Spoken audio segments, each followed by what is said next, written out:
ए जी, आप करते क्यों नहीं? क्या करें, समझ में ही नहीं आ रहा है।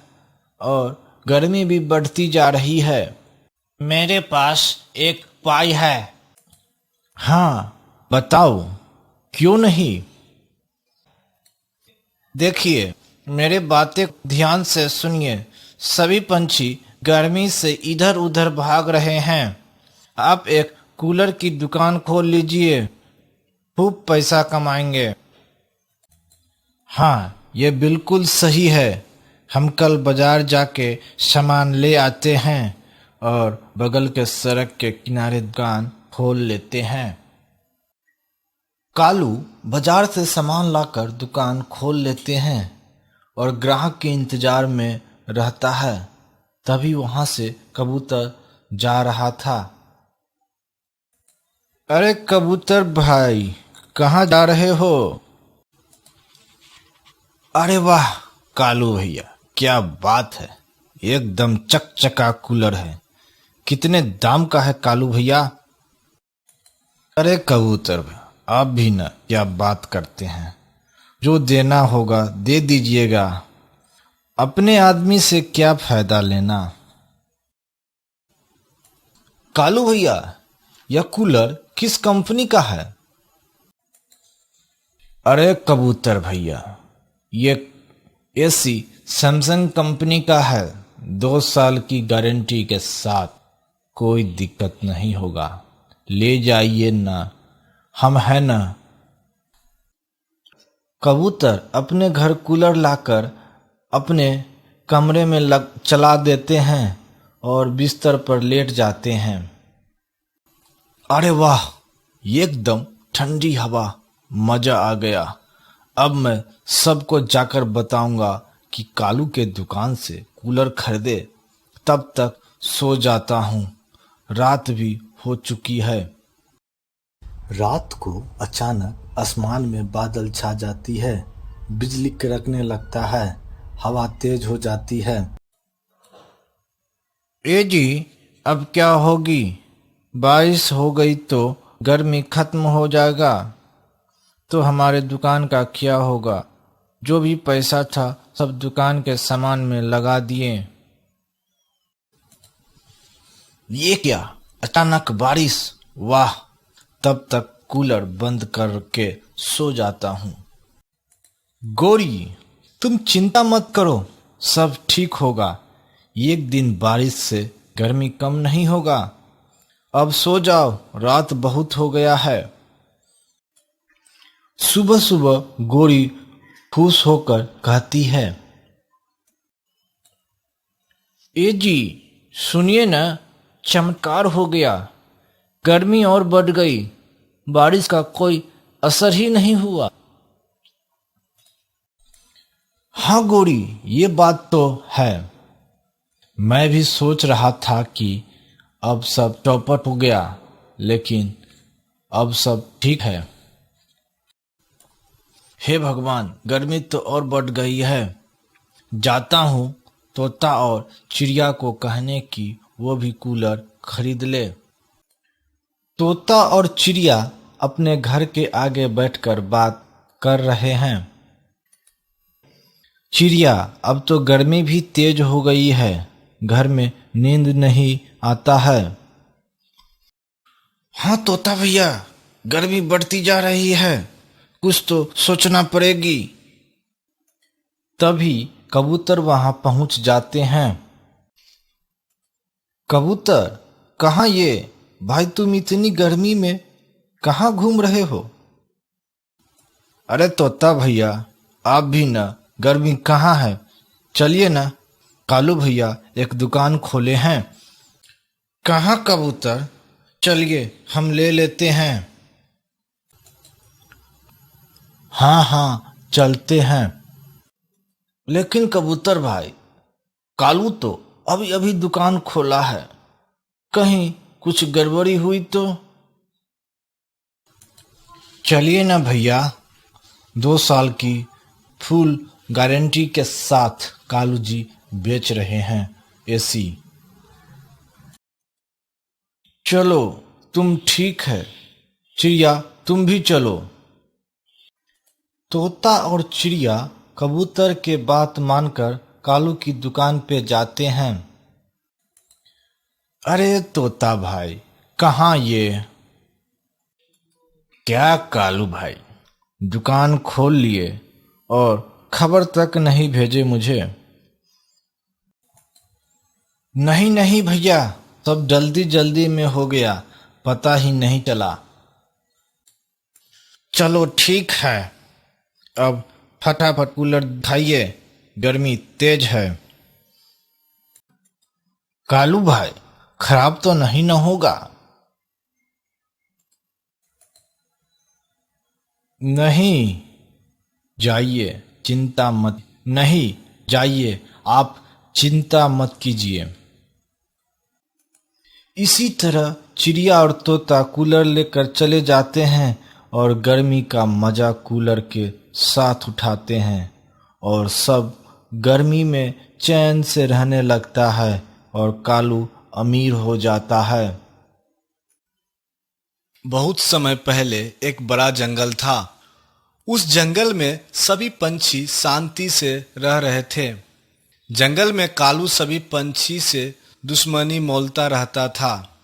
उसी जंगल में कालू के घर से कुछ दूर तोता, कबूतर और उल्लू भी रहते थे। सभी पंछी का मंत्री चील था। एक दिन सभी चिड़िया दाना लेने जाती है। आज तो जल्दी घर लौटना पड़ेगा, नहीं तो सब मेरा खाना चुरा लेंगे। साथ ही कबूतर और तोता भी जाते हैं। मैं तो आज भरपेट खाऊंगा। ठीक है, चलो भी सही। हाँ हाँ, वो रहा लाल टमाटर, आज तो मजे से खाऊंगा। सभी पंछी अपने घोंसले से दूर दाना लेने गए हुए थे। तभी अचानक जंगल में भूकंप आ जाता है। सभी चिड़िया हैरान हो जाता है। हे भगवान, मेरे घर को बचा लेना, किसी का घर बचे या न बचे। जाता हूँ जल्दी से, नहीं तो घोंसला जिस डाल पे है वह डाल बहुत ही कमजोर है। उल्लू बेचारा दिन में इधर उधर घूम रहा था।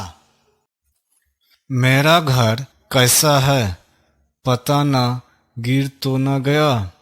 अगर गिर गया होगा तो मैं कहाँ रहूंगा? चील सभी पंछी के पास आते हैं। कोई घबराओ मत, सब पेड़ के नीचे से हट जाओ। पेड़ भूकंप के कारण गिर सकता है, भूकंप तेज है। चील की बात को मानकर सभी पंछी आकाश में एक साथ आ जाते हैं। मंत्री जी, अब क्या होगा? हम सब अब कहाँ रहेंगे? कितना मेहनत से घर बनाया था। चुप उठ कालू, तुम्हारा घोंसला मजबूत डाली पे है, हम सब का क्या होगा पता नहीं। मैं तो बर्बाद हो गया। मैं इतना बदनसीब है कि मैं कुछ देख नहीं पाऊंगा। लो भाई, सब सत्यानाश हो गया। इस तरह सभी पंछी आकाश में ही लड़ने लगते हैं। तुम सब इसी तरह से लड़ते रहोगे तो समस्या का समाधान कैसे ढूंढेंगे? चील सबको समझाते हैं। तभी अचानक सभी पंछियों के घर टूट जाते हैं। सब पंछी बहुत दुखी हो जाता है, लेकिन पता नहीं मेरा घर टूटेगा या बचेगा। अब तो जाकर ही देखना पड़ेगा। और कालू वहां से थोड़ी दूर अपने घर जाता है तो देखकर बहुत खुश हो जाता है। अरे वाह, मेरा घर तो बच गया। अब मैं आराम से रहूंगा और सभी पंछी इधर उधर भटकेंगे। अब कालू के घर को छोड़कर सभी पंछी का घर टूट चुका था। सभी पंछी चिंतित थे कि अब क्या करेंगे। तब तोता सबको एक उपाय बताता है। हम सब मिलकर चील के पास चलते हैं। अब वही कुछ उपाय बताएंगे। वे मंत्री है तो कुछ हमारी भलाई के लिए सोचेंगे। हाँ, ये बात तो सही है, मगर हम क्या कहेंगे? नहीं, हम नहीं जाऊंगा किसी के पास। वे मंत्री है, क्या हुआ? हम सब कहीं नहीं जाऊंगा। तुम ये कैसी बात करती हो? अभी हम सब मुसीबत में हैं। अभी गुस्से में कोई काम नहीं होगा। सभी को समझदारी से बात करना पड़ेगा। इसी तरह तोता सबको उपाय बताता है और सब तोता की बात मानकर चील के पास जाते हैं। अरे, आप सब आ गए। बताइए, क्या मदद करेंगे हम? मंत्री जी, हम सब का घर भूकंप के कारण टूट गया है। अब हम कहाँ रहेंगे? ठीक है, सब सही हो जाएगा। पहले आप सब कुछ खा लें। भूख लग गया होगा। आप सब अंदर आइए। चील सबको अपने घर के अंदर ले जाते हैं और कुछ अनाज के दाने खाने के लिए सबको देते हैं। लीजिए, खाइए। आराम से, अपना घर है। घबराने की कोई जरूरत नहीं। सब अनाज खा लेते हैं और कहते हैं, मंत्री जी, अब आप एक और एहसान हम सब पर कीजिए। आज रात हम यहाँ पर सो जाएंगे और कल कोई उपाय निकालेंगे। जी मंत्री जी, हम सब बहुत थक चुके हैं, आराम कर लेते हैं। मंत्री जी बहुत दयालु थे। सभी पंछी की